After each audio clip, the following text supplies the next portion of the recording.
ও বাবারে বাবা, মেঘের যা অবস্থা! বৃষ্টি আর থামতেই চাইছে না। মেঘ যেন ফুটো হয়ে গেছে। উফ, বাবারে বাবা!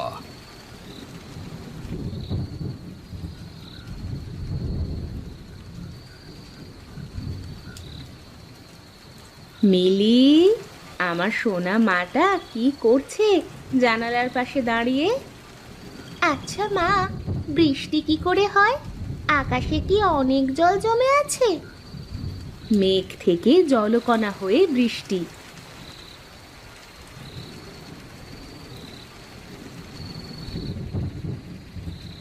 মা, কিছু বলবি? বাবা কখন আসবে? এত বৃষ্টিতে বাবা ভিজে যাবে না তো? বাবা এক্ষুনি চলে আসবে।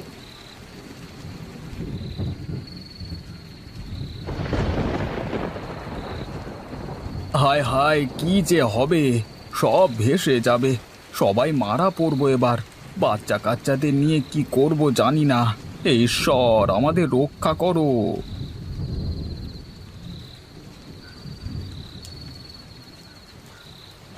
রমেনদা, আরে ও রমেনদা, দাঁড়াও দাঁড়াও। বিড় করে বকতে বকতে হন্তদন্ত হয়ে কোথায় যাচ্ছ এই বৃষ্টিতে? রেডিওতে আজকে সন্ধ্যার স্থানীয় সংবাদটা শুনেছ অনুকূল? আমি তো কাজ সেরে এইমাত্র বাড়ি ফিরছি, খবর শোনবার সময় কই। যাও যাও, বাড়ি গিয়ে রেডিওর খবরটা শুনে নাও। সে না হয় শুনবো, কিন্তু স্থানীয় সংবাদে কি বলছে সেটা তো বলে যাও। এই বৃষ্টি থামবার নয় গো।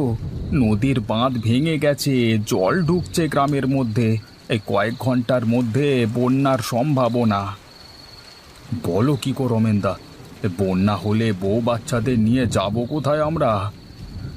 সেই জন্যই তো মুখার্জি বাড়ির কাকাবাবুর কাছে যাচ্ছি।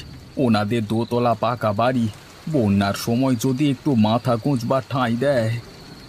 কি হবে এবার সত্যি যদি বন্যা হয়? আমি চলি অনুকূল, তুমি বাড়ি যাও তাড়াতাড়ি। বাবারে, নদীর বাঁধ ভেঙে গেলে বন্যা অনিবার্য। জল হু হু করে গ্রামে ঢুকবে, ভেসে যাবে তো গ্রামটা। এত লোকজন, ছোট ছোট বাচ্চা কাচ্চা, সব কোথায় যাবে? খাবেও বা কি?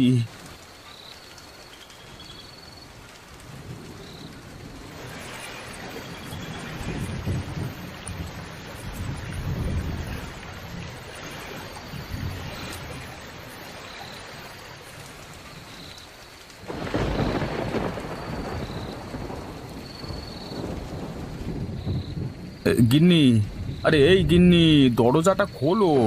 গিন্নি! মা, বাবা আসছে, আমি দরজা খুলে দিচ্ছি। আচ্ছা, খুলে দে।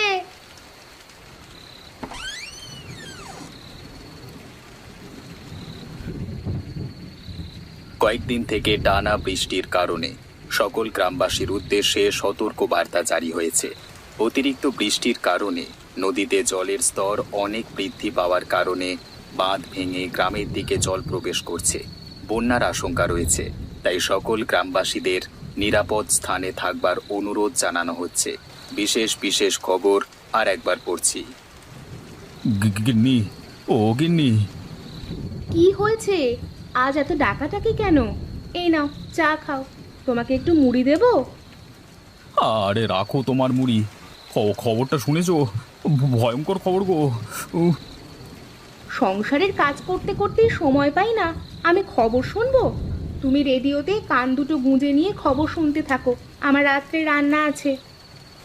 আরে নদীর বাঁধ ভেঙে গেছে, হু হু করে গ্রামের দিকে জল ঢুকছে। বন্যা হবে তো, ঘরবাড়ি সব ভাসিয়ে নিয়ে যাবে। কি করবে তখন? তাই? কোনোদিন বন্যা দেখিনি। কি মজা বন্যা দেখবো। চারিদিকে শুধু জল আর জল, কত মজা হবে। সাঁতার কাটবো, মাছ ধরবো, বেশ লাগবে, তাই না? হায় রে পোড়া কপাল আমার! এই বউকে কে বোঝাবে? আরে বন্যা হলে ঘর বাড়ি মানুষজন সব ভেসে যাবে তো। হ্যাঁ গো, তাহলে উপায়? সারা রাত জেগে বসে থাকতে হবে। বন্যা এলে এখান থেকে তল্পি তল্পা গুটিয়ে উঁচু বাড়ি যাদের আছে সেখানে থাকতে হবে। বুঝেছি, আমাদের সজাগ থাকতে হবে।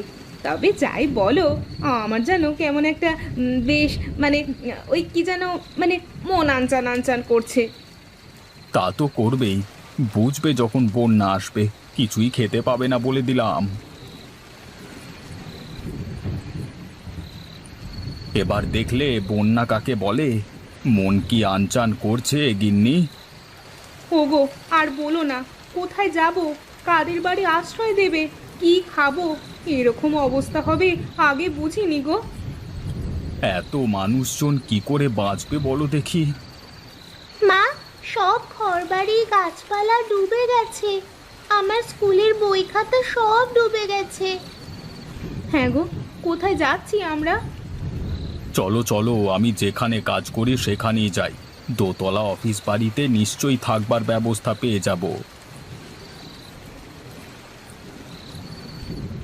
সবাই মন দিয়ে শুনুন, কেউ ঘাবড়াবেন না, কেউ ভয় পাবেন না। নদীর বাঁধ ভেঙে যাওয়ার কারণে আমাদের গ্রাম বন্যায় ডুবে গেছে। প্রকৃতির রোষানলের কবলে আমরা পড়েছি। প্রাকৃতিক দুর্যোগ নিয়ন্ত্রণে আমাদের কারোর হাত নেই। তাই এই প্রাকৃতিক দুর্যোগ মাথায় নিয়ে আমাদের সকলকে লড়াই করে বেঁচে থাকতে হবে।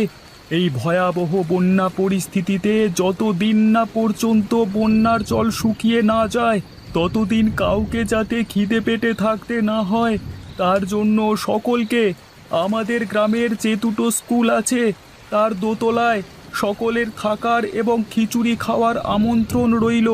এই খিচুড়ি খাওয়ানোর সমস্ত দায় দায়িত্ব নিয়েছেন আমাদের গ্রামের মুখার্জি বাবু। তাই একটু কষ্ট করে সবাই ওই দুটো স্কুলে পৌঁছে যান। আরে আমার কথাটা শুনুন মন দিয়ে। শুনলে গিন্নি, শুনলে? আমাদের গ্রামে এখনো ভালো মানুষ আছেন যাদের মন উদার। চলো চলো, আর সেখানে যাব না, স্কুলের দোতলায় চলো।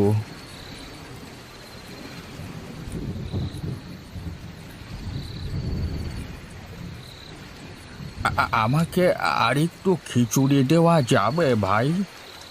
নিশ্চয়ই, এই নিন। কেউ লজ্জা করবেন না, মুখার্জি বাবুর নির্দেশে এই আমন্ত্রণ, তাই কেউ লজ্জা করবেন না। আমরা মুখার্জি বাবুর জন্য এ যাত্রায় বেঁচে গেছি। একদম ঠিকই বলেছো।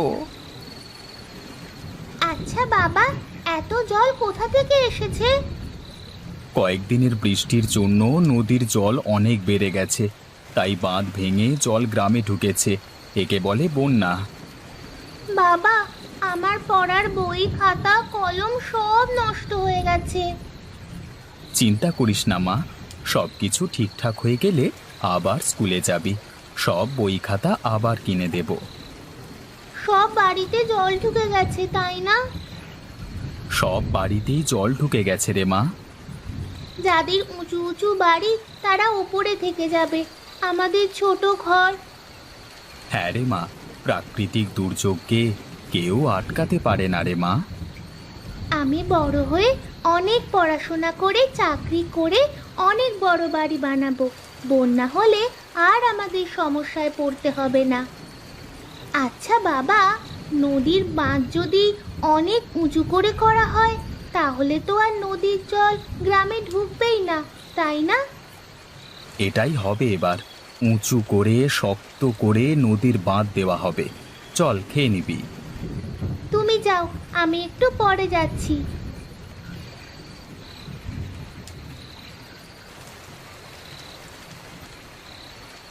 কি গো, কেমন আছো সই? তোমার ছেলে বুঝি?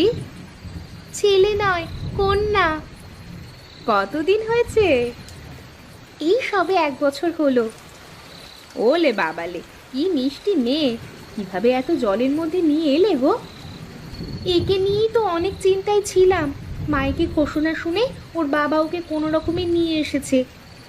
আচ্ছা, তুমি এর আগে বন্যা দেখেছো? এই প্রথম বন্যা দেখলাম গো আমার জীবনে। আমিও। আমাদের গ্রামের মুখার্জি বাবু খুব দয়ালু ব্যক্তি। ঠিক বলেছ, উনি না থাকলে এইসব বাচ্চাদের নিয়ে কোথায় যেতাম বলো তো? ঈশ্বর ওনার মঙ্গল করুক। আমাদের গ্রামের সকলকেই খিচুড়ি খাওয়ানোর নিমন্ত্রণ জানিয়েছেন, না হলে না খেতে পেয়ে মারাই পড়তাম। ও মা, কি সুন্দর বাচ্চা! আমাকে একটু দাও না গো, আমি কোলে নেব। মিলি, তুমি নিজেই বাচ্চা, কিভাবে কোলে নেবে? তুমি পারবে না। খিদে পাচ্ছে বোধহয়, যাও ওইদিকে গিয়ে বুকের দুধ খেতে দাও। উম, উম, উম, উম। খুব সুন্দর রান্না হয়েছে নাকি বলো? হ্যাঁ হ্যাঁ হ্যাঁ, তাই না? হ্যাঁ গো, এই বন্যার দুর্দিনে খিচুড়ি খাবার নেমন্তন্ন পেয়েছি, এটা অনেক বড় কথা। বাবারে, আমরা বেঁচে গেছি এ যাত্রায়। আমাকে আর একটু খিচুড়ি দাও তো।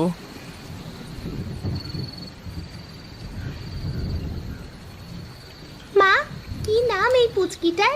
কি সুন্দর, চন্নপূর্ণ। এখনো ঠিক করে নাম রাখা হয়নি।